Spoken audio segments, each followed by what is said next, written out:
भोजशाला विवाद पर असदुद्दीन ओवैसी का बड़ा बयान सामने आया है। मध्य प्रदेश हाईकोर्ट के जरिए से धार में मौजूद भोजशाला परिसर के विवादित हिस्से को मंदिर घोषित किए जाने के बाद एआईएमआईएम चीफ असदुद्दीन ओवैसी ने फैसले पर सवाल उठाए हैं। ओवैसी ने कहा कि कमाल मौला मस्जिद पिछले 700 सालों से मौजूद है और वहां लगातार नमाज अदा की जाती रही है। उन्होंने दावा किया कि ये वक्फ संपत्ति है और 1935 के धार रियासत गैजेट में भी इसे मस्जिद बताया गया था।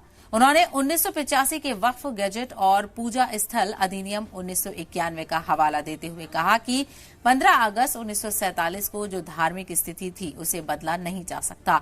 ओवैसी ने एएसआई और केंद्र सरकार पर भी निशाना साधते हुए इल्जाम लगाया कि दोनों याचिकाकर्ताओं के साथ मिलकर काम कर रहे हैं।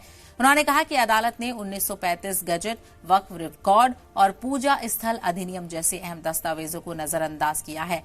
फैसले के बाद अब भोजशाला विवाद एक बार फिर देश की बड़ी राजनीतिक और कानूनी बहस बन गया है।